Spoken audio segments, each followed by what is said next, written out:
예, 성도 여러분, 밤사이 주무셨습니까? 이번 주에 굉장히 덥네요. 오늘 107도까지 올라간다는데, 내일도 104도, 그 다음 또 103도 이랬던데, 더위에 또 건강 해치지 않도록 건강을 좀 잘 챙기시면 좋겠습니다. 함께 찬송 드리며 하나님께 예배자로 나가겠습니다. 453장, 예전 찬송 506장입니다. 예수도 알기 원하네. 453장, 예전 찬송 506장입니다.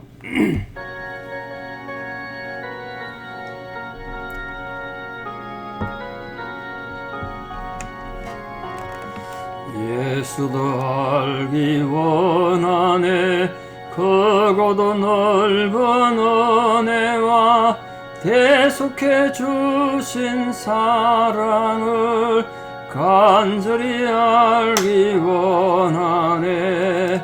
내 평생의 소원, 내 평생의 소원, 대속해 주신 사랑을 간절히 알기 원하네. 성령이 소성되셔서 진리를 가르치시고 거룩한 뜻을 깨달아 예수를 알게 하소서.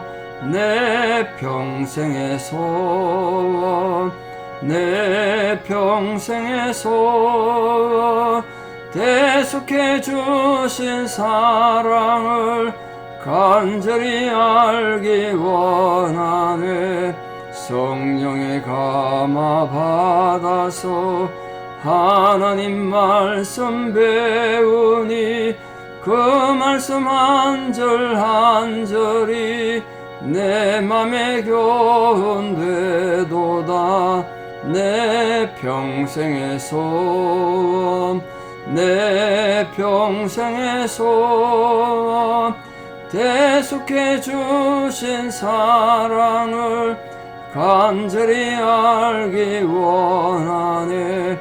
예수가 계신 보좌는 영광에 둘려 있도다. 평화의 왕이 오시니 그 나라 왕성하도다. 내 평생의 소원, 내 평생의 소원, 대속해 주신 사랑을 간절히 알기 원하네. 아멘. 함께 신앙 고백 드리겠습니다. 나는 전능하신 아버지 하나님 천지의 창조주를 믿습니다. 나는 그의 유일하신 아들 우리 주 예수 그리스도를 믿습니다. 그는 성령으로 잉태되어 동정녀 마리아에게서 나시고 본디오 빌라도에게 고난을 받아 십자가에 못 박혀 죽으시고 장사된 지 사흘 만에 죽은 자 가운데서 다시 살아나셨으며 하늘에 오르시어 전능하신 아버지 하나님 우편에 앉아 계시다가 거기로부터 살아있는 자와 죽은 자를 심판하러 오십니다. 나는 성령을 믿으며 거룩한 공교회와 성도의 교제와 죄를 용서받는 것과 몸의 부활과 영생을 믿습니다. 아멘. 예, 오늘 아침부터는 사사기를 좀 공부하겠습니다. 여호수아에 이어서 사사기를 보는 게 좋겠다 싶어서 사사기 오늘 본문을 읽지 않고 서론을 좀 먼저 말씀드리겠습니다. 내일까지 서론을 좀 봐야 될 것 같은데요. 성경 본문도 굉장히 중요하겠습니다만 우리 새벽에 지금 아무래도 큐티처럼 이렇게 말씀을 나누고 있는데 제가 서론을 설명드릴 때 좀 잘 새겨 들으시면 나머지 성경 전체를 이해하는데 좀 도움이 되지 않을까 생각합니다. 그것도 우리가 신학적으로 너무 깊이 있게 다루지 못하겠지만 그래도 우리 성도는 좀 아시면 좋을 것 같은 여러 가지 자료들을 좀 소개하겠습니다. 이 통독 사경회 때 사실 이런 거 하려고 수많은 자료를 준비해 놔놓고 시간이 없어 못해서 너무너무 안타까운데 제가 지금 새벽에라도 이렇게 하게 돼서 조금 마음이 위로를 받습니다. 자, 사사기라는 명칭은 어디서 왔을까요? 사사기라는 명칭. 그리고 히브리 성경에서 이 지도자를 뜻하는 단어가 쇼펫입니다. 쇼펫. 그 발음에서 쇼펫, 사사 닮았습니까? 그 쇼펫이라는 단어에서 왔습니다. 복수형은 쇼페팀인데, 이 히브리 성경 제목이 쇼펫이에요. 지도자 이런 뜻입니다. 여호수아가 죽고 나서 이제 왕정이 시작될 때까지 그 기간을 사사기 시대라고 그럽니다만, 그 주로 이방 민족들에게 압제를 받고 또 하나님 은혜로 이스라엘 민족들을 그 이방 민족의 억압에서 구해냈던 지도자들, 그분들이 이제 사사라고 합니다. 사사. 그 사사는 이게 독특한 제도입니다. 성경에 그 뒤에도 없고 그 전에도 없었던 제도인데요. 또 어느 나라에도 없는 제도입니다. 한국에도 그렇고 유럽의 왕정국가에도 없던 아주 독특한 제도가 사사예요. 그러니까 이게 군사 지도자이면서 동시에 시민들의 사회적 지도자이긴 한데 또 지도자가 아니기도 하고 그렇습니다. 또 이게 일반 왕 같으면 세습제가 돼서 아버지가 왕이면 자식도 왕이고, 그런데 사사는 세습이 되지 않았습니다. 당대 죽으면 그걸로 끝났어요. 그러니까 여호수아가 죽은 후부터 사울이 왕이 되는데, 최초의 왕이 사울인데 그 왕이 될 때까지 이스라엘이 위기를 겪었을 때, 또 중요한 건 사사가 중요한 건요, 이스라엘이 평온할 때는 사사가 없었어요. 필요 없는 거죠. 이유는 하나님이 그들 왕이시니까, 하나님 지도자니까 인간 지도자가 필요 없었어요. 그래서 그 위기를 당할 때마다 독특한 기간 동안, 특별한 기간 동안 이스라엘을 다스린 자들, 그 사사입니다. 사상. 그 중에 이제 마지막 사사가 사무엘인데, 사무엘. 유일하게 사사 시대와 왕정 시대를 연결하는 다리 연결했던 사람입니다. 그 사무엘이 정말 대단한 사람이에요. 사사 시대라는 400년 정도 되는 한 시대를 마감하고 왕정 시대라는 새로운 시대를 열었던 사람이 사무엘입니다. 하나님 얼마나 사무엘을 사랑하셨으면 그를 통해서 역사의 물주기를 바꿨겠습니까? 그러니까 사무엘 자신이 사사이긴 합니다만 그 앞에 있었던 사사들하고 여러 가지 구별되죠. 사무엘이 가졌던 놀라운 점들 있지 않습니까? 그 이후에 이제 나중에 사울이 왕이 되면서 사무엘은 사사의 역할을 그만둡니다. 두 번째로 생각할 것이, 사사시대의 특징은 이 사사란 말이 심판자 이런 뜻을 가지고 있고, 또는 지방 판사나 국가의 왕 이런 뜻도 번역이 됩니다. 그래서 이게 여러 가지 또 다른 용어들로 번역이 됩니다만, 성경의 사사시대와는 또 다른 용어로도 막 쓰이기 때문에 우리가 좀 주의할 필요가 있습니다. 어쨌든 사사시대에서 하나님께서 친히 이스라엘의 왕이 된다는 사상이, 그래도 이 백성들이 하나님 말씀을 듣지 않고 타락을 했지만 그래도 우리에겐 왕이 없다, 하나님이 왕이다 라는 생각을 전반적으로 갖고 있었기 때문에 왕하고는 전혀 다른 제도가 사사가 되겠습니다. 군사나 정치나 문화나 심지어는 종교에 걸쳐서 하나님의 뜻을 실천했던, 어떻게 보면 막강한 권한을 가졌고 어떻게 보면 권한이 전혀 없는 아주 독특한 제도예요. 하나님께서 은혜를 안 주면 아무런 능력을 행하지 못하는 게 사사였습니다.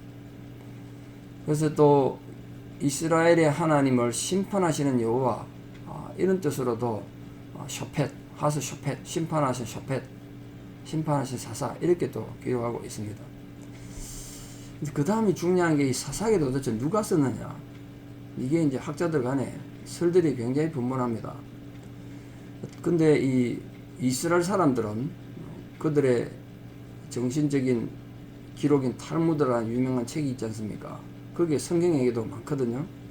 거기에서는 사무엘 상하를 기록했고, 우린 그것도 지금 인정을 못합니다만, 그 사무엘 상하를 기록할 때 룻기와 더불어서 사사기를 썼다, 이렇게 기록하고 있습니다. 그래서 초대교회도 이 탈무드 영향 때문에 사무엘을 사사기 저자로 봤습니다. 그런데 이거는 유대인들의 전성이고, 우리가 이 성경적으로 또 신학적으로 사무엘이 사사기를 썼다고 보기에는 좀 굉장히 어렵습니다. 그래서 우리 정통 기독교에서는 사사기 저자를 익명으로 모른다 이렇게 하지 사무엘이라고 하지 않습니다. 연도가 잘 안 맞아요. 왜 사무엘이 이 사사기의 저자가 될 수 없냐면, 기록 연대가 있는데요. 보통 이 기록 연대를 따지면 이 독일에서 발생한 이 고등 비평가라는 독특한 이 신학 사조가 있는데, 굉장히 성경을 너무 좀 난도질해 가지고 비난을 많이 받는 사람들입니다. 그들은 이 사사기가 이스라엘 백성들이 남북 왕조가 망하고 바벨론으로 포로로 잡혀가서 그 이후에 자기들 역사에 관심을 가지고 기록했을 것이다, 이렇게 주장합니다. 그래서 BC 한 603년, 630년 이후에 썼을 것이다, 그렇게 생각해요. 근데 이거는 우리가 받아들이기 힘든데, 그건 소위 말하는 문서설이라고 합니다만, 그건 근거가 없어요. 사사기 성경 자체에 보면 약간의 그 힌트가 있거든요. 그 사사기 기록 연대는 사울과 다윗이 왕으로 있던 왕정 초기에 기록됐을 것이다. 왜? 새로 왕조가 세워지면 자기들 역사를 기록하지 않습니까? 그렇게 왕정 초기에 썼을 거라고 우리가 추정하는 이유가 실로의 멸망이 전제되어 있다고요. 실로의 멸망이 됐으니까 그게 기간이 좀 나오거든요. 그리고 그때는 이스라엘의 왕이 없으므로 이 말이 아주 되풀이 돼서 나옵니다. 그러니까 왕이 없었다는 시대였으니까 왕정이 세워지기 직전에 성경의 상황을 말하는 거겠죠. 또 여부수족이 아직도 예루살렘에 살고 있었다라는 걸 봐서 다윗이 여부수족을 몰아내고 다윗 성이다, 예루살렘 성이다 라고 말하기 전에 기록된 거죠. 특히 그 여호수아 1장 29절에 보면 게셀이라는 지역에 언급이 있는데요. 제가 1장 29절 좀 읽겠습니다. 에브라임이 게셀에 거주하는 가나안 족속을 쫓아내지 못하며 가나안 족속이 게셀에서 그들 중에 거주했다. 게셀을 아직 정복을 못했어요. 나중에 솔로몬이 결혼할 때 애굽의 파라오가 솔로몬한테 게셀이라는 땅을 선물로 주거든요. 만약에 그 이후에 솔로몬 이후에 이게 적혔다면 게셀이라는 지역을 이렇게 쓰진 않았겠죠. 이때 적어도 이 사사기에 쓸 때는 게셀이 유다와 이스라엘의 땅이 안 됐던 거예요. 그러니까 아직도 거기에 가나안 족속이 살고 있다, 이렇게 쓴 겁니다. 이게 연도의 처정에 굉장히 중요한 힌트가 돼요. 이런 사실을 미뤄보면 사울이나 다윗이 왕으로 다스렸던 다윗 왕조 초기였던 BC 한 1050년이나 한 1000년 정도, 다윗이 BC 1000년쯤에 왕이 됐으니까요. 그때로 추정을 합니다. 우리가 뭐 신학 공부해서 시험 칠 것도 아닙니다만 그냥 참고로 좀 하시면 좋겠습니다. 그 다음 우리가 중요한 것이 도대체 사사기는 왜 썼는가? 사사기의 목적은 중요하지 않겠습니까? 그걸 좀 우리 깊이 좀 생각할 필요가 있습니다. 아시다시피 사사시대는 아직 백성을 다스리는 왕이 따로 없었기 때문에 하나님께서 사사들을 통해서 간접적이지만 사실은 사사들은 하나님의 명령을 받아서 행동하는 거니까 하나님이 직접 백성을 다스리는 것과 마찬가지죠. 그걸 신정국가라 그럽니다. 하나님이 직접 백성을 다스리는 나라, 그 신정국이라고 그러죠. 그런 식입니다. 따라서 하나님께서 하나님은 한쪽은 공의, 한쪽은 사랑, 이 두 가지로 백성들을 다스리고 구원하신다는 사실을 이 사사기에서 굉장히 강조해서 말씀하고 있습니다. 그러니까 하나님께서 이스라엘 백성들이 범죄하고 악을 행하면 이방 민족을 들어서 징계를 하세요. 그게 심판이죠. 그럼 또 이스라엘 백성들이 아이고 하나님 잘못했습니다, 우리가 죽을 죄를 짓으면 막 회개하면 또 사사를 세워가지고 그들을 구원하세요.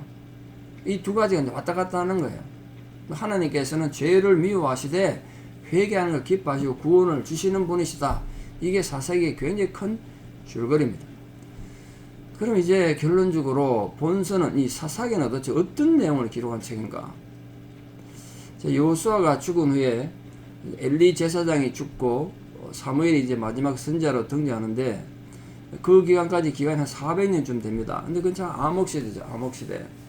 여호수아가 자기가 죽으면서 이해할 수 없는 실수를 몇 가지 저지르는데 왜 지도자를 세우지 못했는지, 그리고 12지파가 이렇게 흩어져 있는데 하나의 지파로 힘들 때 서로 도울 수 있는 그런 집합체를 만들지 못하고 그냥 죽었어요. 그러니까 12지파가 이제 각계 전투하는 거예요. 지도자도 없고. 각 지파가 어려움 겪을 때마다 그 지파의 지도자만 나와가지고 싸우고 이런 일이 반복되죠. 그러니까 이스라엘의 인도자였던 모세와 여호수아는 이스라엘 백성들을 가나안 땅 인도하고 가나안 땅 정복하고 다 죽었지 않습니까? 근데 그 후손들이 여호수아가 죽으면서 그렇게 신신당부했는데도 가나안 족속들과 또 교제하고 결혼하고, 그러니까 당연히 그 닮아가겠죠. 그 타락한 거예요. 그들의 우상을 따라가고 하나님의 사랑을 잃어버린 거죠.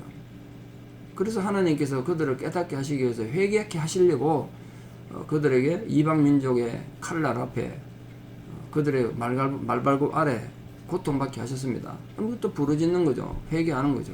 그때 그 회개를 들으신 증거가 사사가 등장합니다. 사사가. 그러니까 하나님께서는 친히 사사들과 함께 이 이스라엘 백성들을 적의 수중에서 구원하시는 역사가 12번 되풀이 되어 있습니다. 그래서 이 사사기 시대 역사적 배경을 잠깐 보면 여호수아의 지도 아래서 가나안 땅에 정착하고 여러 성읍을 점령하고 또 땅도 다 나누고 12지파가 흩어져서 정착했지 않습니까?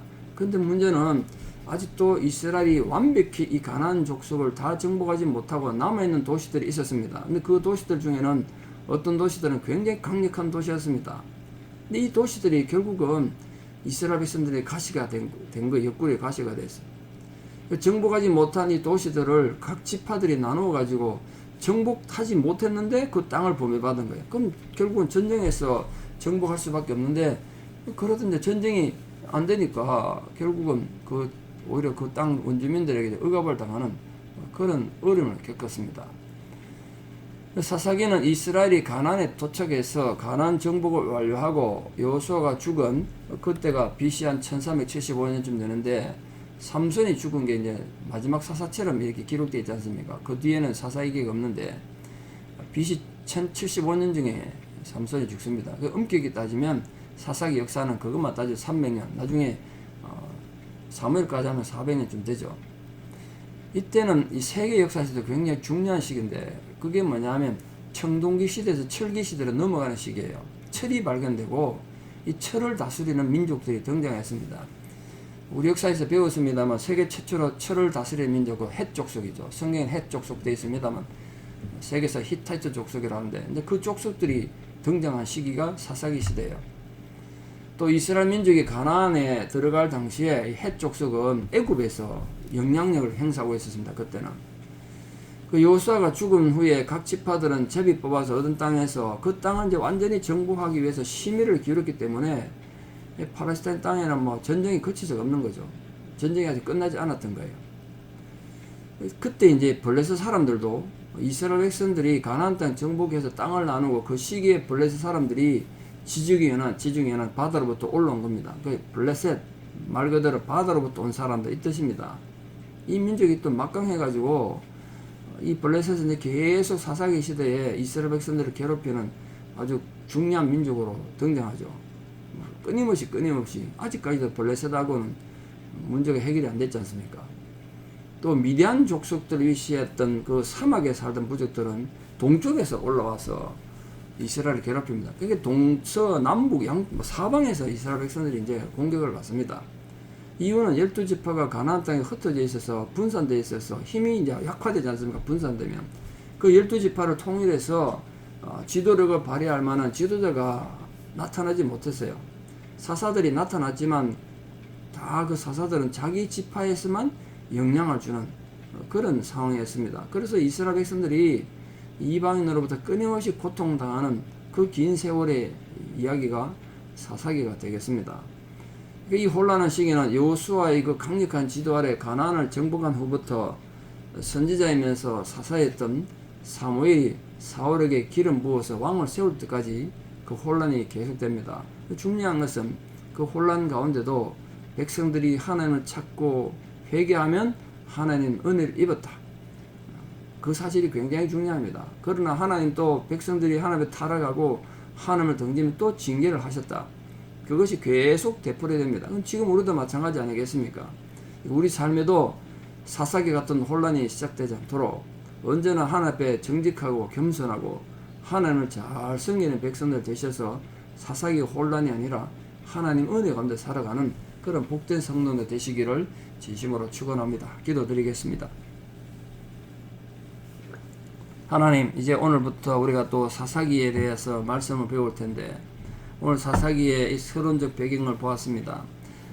사사기의 혼란과 아픔이 어떻게 시작됐는지를 잘 알고 우리들 앞으로 사사기를 읽고 묵상할 때 성령께서 우리에게 올바른 깨달음을 주시고 또 올바른 선택을 할 수 있도록 지혜를 주셔서 하나님 말씀을 바르게 배우고 잘 적용해서 하나님 앞에 기쁨이 되는 우리 모든 성도들에게 도와주시옵소서.